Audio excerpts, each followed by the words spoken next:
नमस्कार, मैं मीना गुप्ता आप सभी का स्वागत करती हूँ आपके अपने चैनल में। जैसा कि आप जानते हैं कि साईं चरित्र का अध्याय बहुत ही पावन ग्रंथ है, तो हम आपको बतलाते हैं यदि आपको मालिक को पाना है तो उस पर पूर्ण विश्वास रखना बहुत ज़रूरी है। साईं को अपना आसरा बनाओ, वह तुम्हारा आसरा बनेगा। साईं की तरफ सच्चे मन से देखोगे तो वह तुम्हारी तरफ देखेगा, उसका साथ दोगे तो वह तुम्हारा साथ देगा। याद रखो, यह भक्तों का साथ कभी नहीं छोड़ते, ना दुख में ना सुख में। शर्त यह है कि तुम उनका साथ कभी नहीं छोड़ो, ना सोते ना जागते। इस जीवन में इंसान को अपने और अपनों के लिए संघर्ष करना पड़ता है। इस संघर्ष के लिए प्रयास जरूरी है। तो चलिए आज हम आपको अध्याय 33 में बतलाते हैं कि बाबा की कृपा हो तो ग्रह क्या बिगाड़ सकते हैं। बम्बई के निकट बांद्रा में एक तेंदुलकर परिवार रहता था जो बाबा का परम भक्त था। श्री युक्त रघुनाथ राव तेंदुलकर ने मराठी भाषा में श्री साईनाथ भजनमाला नामक एक पुस्तक भी लिखी है, जिसमें लगभग 800 अभंग और पदों का समावेश तथा बाबा की लीलाओं का मधुर वर्णन है। यह बाबा के भक्तों को पढ़ने योग्य पुस्तक है।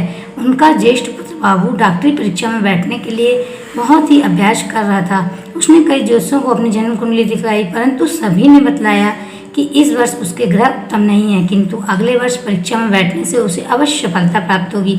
इससे उसे बड़ी निराशा हुई और वह अशांत हो गया। थोड़े दिनों के बाद उसने अपने पुत्र की निराशा तथा अशांति की बात भी बाबा से कही। उनके पुत्र को कुछ दिनों के पश्चात ही परीक्षा में बैठना था। बाबा कहने लगे कि अपने पुत्र से कहो कि मुझ पर विश्वास रखे, सब भविष्य कथन तथा ज्योतिषियों द्वारा बनाई गई कुंडलियों को एक कोने में फेंक दे और अपना अभ्यास क्रम चालू रखे। शांत चित्त से परीक्षा में बैठे, वह अवश्य ही इस वर्ष उत्तीर्ण हो जाएगा। उसने कहो कि निराशा होने की कोई बात नहीं है। माँ ने घर आकर बाबा का संदेश पुत्र को सुना दिया। उसने घोर परिश्रम किया और परीक्षा में बैठ गया। सब पर्चों के बहुत अच्छे जवाब लिखे थे, परंतु फिर भी संशयग्रस्त होकर उसने सोचा कि संभव है कि उत्तीर्ण होने योग्य अंक मुझे प्राप्त न हो सके। इसलिए उसने मौखिक परीक्षा में बैठने पर विचार त्याग दिया। परीक्षक तो उसके पीछे ही लगा था। उसने एक विद्यार्थी द्वारा सूचना भेजी कि उसमें लिखित परीक्षा में उत्तीर्ण होने लायक अंक प्राप्त हैं, अब उसे मौखिक परीक्षा में अवश्य बैठना चाहिए। इस प्रकार प्रोत्साहन पाकर वह उसमें ही बैठ गया तथा दोनों परीक्षा में उत्तीर्ण हो गया। उस वर्ष उसकी ग्रह दशा विपरीत होते हुए भी बाबा की कृपा से उससे सफलता पाई। यहाँ केवल इतनी ही बात ध्यान देने योग्य नहीं है, कष्ट और संशय की उत्पत्ति अंत में दृढ़ विश्वास में परिणित हो जाती है। जैसे भी हो, परीक्षा तो होती ही है, परंतु यदि हम बाबा पर दृढ़ विश्वास और श्रद्धा रखकर प्रयत्न करते हैं तो हम अवश्य सफलता प्राप्त करते हैं। हाटे की बलपपी। कैप्टन हाटे बाबा के परम भक्त थे।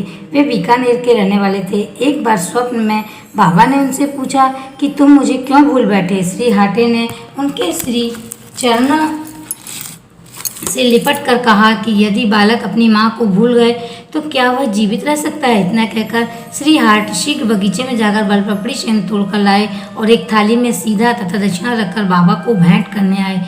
उसी समय उनकी आंखें खुल गई और उन्हें लगा कि यह तो एक स्वप्न था। फिर वे सब वस्तुएं उन्होंने स्वप्न में देखी थी बाबा के पास शिरडी भेजने का निश्चय कर लिया।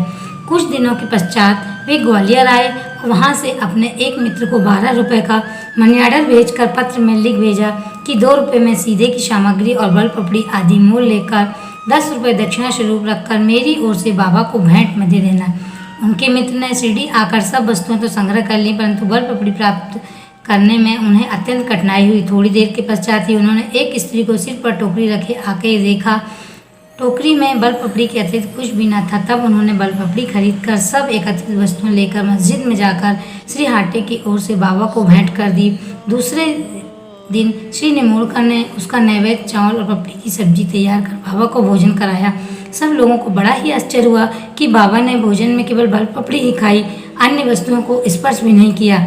उनके मित्र द्वारा जब इस समाचार का पता कैप्टन हाटे को चला तो वे गदगद हो उठे और उनके हर्ष की सीमा का परावर न रहा। हाटे का रुपया हाटे को। एक बार हाटे ने विचार किया कि बाबा के पवित्र कर कमलों द्वारा स्पर्शित कर 1 रुपया लाकर अपने घर में अवश्य रखना चाहिए। अचानक ही उनकी भेंट अपने एक मित्र से हो गई जो शिरडी में जा रहे थे। उनके साथ भी श्री हाटे 1 रुपया भेज दिया।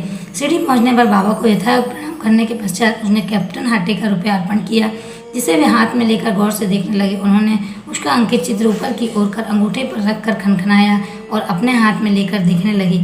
फिर वे उनके मित्र से कहने लगे कि उदी सहित यह रुपया अपने मित्र को लौटा देना। मुझे उनसे कुछ नहीं चाहिए। उनसे कहने कि मैं आनंदपूर्वक रहे। मित्र में ग्वालियर आकर वह रुपया हाटे को देकर वहाँ कुछ हुआ था वह सब कुछ सुनाया, जिसे सुनकर वे बड़े प्रसन्न हुए। साईं की लीला साईं ही जाने। बामन नार्वेकर की साईं चरणों में प्रीति थी। एक बार वे एक ऐसी मुद्रा लाए जिसके एक ओर राम और लक्ष्मण, दूसरी ओर सीता और दूसरी ओर करबद्ध मुद्रा में हनुमान जी का चित्र अंकित था।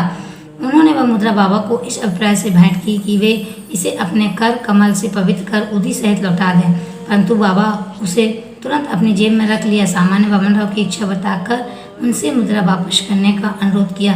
तब वे बामन राव के सामने ही कहने लगे कि यह भला उनको क्या लौटाया जाए, इसे तो हमें अपने पास ही रखना चाहिए। यदि वे इसके बदले में 25 रुपये देने स्वीकार करें तो मैं इसे लौटा दूं।